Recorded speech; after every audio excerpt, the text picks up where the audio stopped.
परब्रह्म का उल्लास विलास शब्द ब्रह्म हो गया। यहाँ पर व्याकरण और वेदांत दोनों का तालमेल हो गया। शब्द ब्रह्म का विवर्त प्रपंच है। परब्रह्म पर अब हम लोग क्या कहेंगे, शब्द ब्रह्म के द्वार से परब्रह्म का विवर्त जगत। ठीक, द्वारीभूत, द्वारभूत है कौन, शब्द ब्रह्म। व्याकरण द्वारभूत मानेंगे या साक्षात, वो साक्षात मानेंगे। अच्छा, चित्त मानेंगे या चित्त, तब हैं परावाक। अगर चित्त मान लिया तो ब्रह्म का लक्षण चरितार्थ हो गया, और वाक हो और चित्त हो। इसीलिए वहाँ पर क्या है, व्याकरणों का सिद्धांत अन्योन्याध्यास मूलक। चित्त अचित का निरक्षरवत विवेक न होने के कारण परावाक को चिद्रूपा मान लेते हैं, पराचित स्वरूपा मान लेते हैं। चिद रूप माने पराचित स्वरूपा मान लेते हैं। पराचिति हम लोग ब्रह्म को कहते हैं। संविद ऐसा स्वयं प्रभा, ऐसा संविद स्वयं प्रभा। तो ये अन्योन्याध्यास हो गया, क्योंकि शब्द का उदय स्थान, लय स्थान, विलय स्थान ज्ञान होता है। क्या शब्द का उदय स्थान, यहाँ पर क्या होगा, आकाश। यहाँ कहाँ पर, बहुत स्थूल जगत में शब्द का उदय स्थान, निलय स्थान, विलय स्थान कौन होगा, आकाश। और वहाँ क्या होगा, शब्द का प्रयोजन क्या है, ज्ञान। अर्थ का अवबोध, शब्द का प्रयोजन क्या हुआ, अर्थावबोध। रूप विशेष नाम बिन जाने, करतल गत न परे पहचाने। क्या, रूप विशेष नाम बिन जाने, करतल गत न परे पहचाने, तुलसीदास जी ने लिखा। तो शब्द का प्रयोजन क्या है, अब स्वार्थ का विज्ञान, अपने अर्थ का विज्ञान। तो विज्ञान में लय होगा ना। न स्वस्ति प्रत्यय लोके या शब्दानुगमाधृते। लोके क्या हुआ, व्यवहार साधक, व्यवहार में। अच्छा, शब्द का अनुवेद है ज्ञान में, तो ज्ञान का अनुवेद शब्द में है या नहीं, और शब्द का अनुवेद ज्ञान में है या नहीं। तो मूल कौन हुआ, ज्ञान हुआ या शब्द हुआ। एक में उपादान उपादेय भाव है, दूसरे में निमित्त नैमित्तिक भाव। न सोचती प्रत्ययो लोके या शब्दानुगमाधृते। लोके पद का अर्थ है व्यावहारिक सत्ता में। क्या वेदांत की दृष्टि से लोके का अर्थ कहेंगे व्यावहारिक सत्ता की दृष्टि से। न स्वस्ति प्रत्यय या शब्दानुगमाधृते। कोई भी ऐसा प्रत्यय माने बोध नहीं है जिसमें शब्द का अनुवेद न हो। तो कोई भी ऐसा शब्द है जिसमें प्रत्यय का अनुवेद न हो। हमारी एक कारिका है फिर इसी शैली में।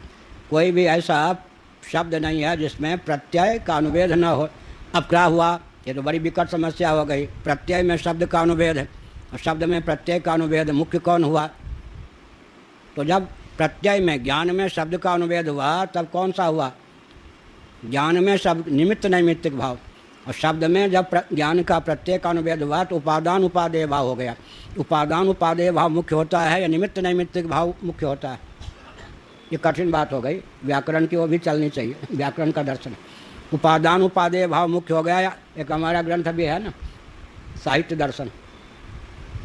साहित्य दर्शन में हमने ये सब चीज़ लिखा है। उपादान उपादेय भाव मुख्य होगा या निमित्त नैमित्तिक भाव मुख्य होगा। अच्छा, ज्ञान जो है, ज्ञान शब्द ज्ञान का लय स्थान होगा या ज्ञान शब्द का लय स्थान होगा। ज्ञान शब्द का लय स्थान होगा या शब्द ही ज्ञान का लय स्थान होगा। अब तो व्याकरण नहीं, पहले तो ऐसा है ना कि जो सर्वविदित शब्द है वैखरी, उसमें चरितार्थ करेंगे तो वहाँ पर दार्ष्टान्तिक रूप से उसको चरितार्थ करने में सुगमता होगी। नहीं तो अंधविश्वास हो जाएगा। क्या, वो तो अंधविश्वास हो जाएगा। अन्योन्याध्यास मूलक वो गाथा है। यहाँ पर हम व्यवहार में लोके इसलिए कहा ना, व्यवहार। अच्छा, वहाँ पर ज्ञान और शब्द का भेद कैसे करेंगे, पराचिति में। परावाक में शब्द नहीं, ज्ञान और शब्द का भेद वहाँ पर परावाक में कैसे करेंगे। अकुह विसर्जनीयाम कंठ या राम श्याम, वहाँ कुछ है शब्द। इसीलिए वहाँ पर तो जो दृष्टांत दे रहे परावाक के, उसमें शब्द का, वाक माने शब्द अक्षर, कुछ भी कहेंगे ना, अक्षर से शब्द बनता है। ज्ञान और अक्षर का या शब्द का विभाग ही नहीं है, निर्विभाग चिति है वो। क्या, निर्विभाग चितिरेव केवला, वही तो परावाक है व्याकरणों की दृष्टि से। तो यहाँ पर देखना चाहिए कि शब्द जो है ज्ञान का लय स्थान है या ज्ञान शब्द का लय स्थान है। अच्छा, शब्द साधन है ज्ञान का या ज्ञान साधन है शब्द का? अभी तो ये बोलेंगे। तो शब्द साधन हुआ ज्ञान का या ज्ञान? नहीं, उपजीव्य कौन हुआ? साधन माने उपजीव्य कौन हुआ? ज्ञान। लेकिन शब्द का प्रयोजन क्या हुआ? अर्थाधिगम। अर्थाधिगम माने ज्ञान। अर्थ का अधिगम। शब्द जो होता है अर्थाधिगमक होता है। शब्द जो होता है अर्थ का अधिगम कराने वाला होता है। तो क्या हुआ? प्रयोज्य कौन हुआ? प्रयोजन क्या की सिद्धि किसके द्वारा हुई? शब्द के द्वारा ना। तो मुख्य स्थान ज्ञान का हुआ या शब्द का हुआ? ज्ञान का हुआ ना। अब ऐसा ज्ञान जिसमें शब्द का अनुवेद ना हो वही पराचिति। क्या? शब्द संस्कार विहीन ज्ञान, वहाँ संस्कार भी नहीं रहेगा। परावाक्य में संस्कार रहता है। परावाक्य में शब्द संस्कार रहता है और परब्रह्म में शब्द संस्कार नहीं रहता। पराचिति, पराचिति रेव केवला, वही हुआ, वो परब्रह्म ही हो गया। इसका मतलब क्या हुआ? तो वही विषय क्या चल रहा था, बहुत दूर चले गए। हाँ, अब सुनो, बीज, बहुत अच्छा दृष्टांत दे रहा हूँ। बीज का उपादान कारण कौन है? मिट्टी, पृथ्वी है या नहीं? चना आदि जो बीज हैं उनका उपादान कारण कौन है? मिट्टी। पृथ्वी या मृत्तिका से संश्लिष्ट हुए बिना बीज अंकुरादि कार्यों का उत्पादक निष्पादक हो सकता है क्या? आ जाओ, ब्रजपाल जी तुसी थे अच्छे विद्वान हैं, राजवंशी जी महावाक्य पढ़ाए हुए। बैठ, अभी मुल्ला हो, पैजामा पहने हो ना, मुल्ला, ठीक है, लग भी रहे मुल्ले की तरह पैजामा से तो क्या हुआ?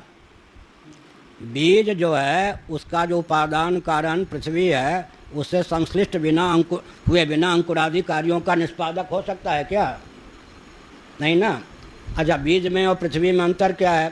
संस्कार संवेत मृत्तिका विशेष का नाम बीज है।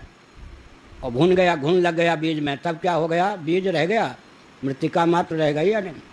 यह हुआ। बीज में संस्कार है या पृथ्वी में संस्कार है? बीज में संस्कार, बीज संज्ञा ही कम है। संस्कृत पृथ्वी का नाम, संस्कार युक्त पृथ्वी का नाम ही तो बीज है ना। बीज कब कहेंगे पृथ्वी को? जब संस्कार युक्त हो। तो इसी प्रकार दो प्रकार का ब्रह्म होता है, एक मुक्तोपसृप्य ब्रह्म, एक होता है सबीजक ब्रह्म। कारण ब्रह्म जो है सबीजक ब्रह्म है। मुक्तोपसृप्य ब्रह्म कौन हो गया? निर्बीजक ब्रह्म। जैसे निर्बीज पृथ्वी, निर्बीज पृथ्वी माने वह बीज जिसका संस्कार विलुप्त हो गया दाह इत्यादि के कारण, घुन इत्यादि के कारण, वह बीज अब बीज संज्ञा को प्राप्त नहीं है, मृत्तिका या भूमि संज्ञा को प्राप्त है। इसी प्रकार से ब्रह्म के दो रूप हो गए, कारण ब्रह्म सबीज और कारणातीत ब्रह्म। कार्य ब्रह्म के मूल में कारण ब्रह्म, कारण ब्रह्म के मूल में कार्य कारणातीत पर ब्रह्म, ऐसा यह हुआ। तो जो विषय चल रहा था कि शब्द के द्वारा वस्तु का जो प्रकाश होता है उसमें भी ज्ञान अगर उसमें अनुविद्ध न हो तो होगा प्रकाश? नहीं होगा। लेकिन शब्द में क्या होता है? प्रकाशकत्व का उपचार होता है। क्यों होता है? चिदानंद प्रधान ब्रह्म की अभिव्यक्ति का नाम है शब्द।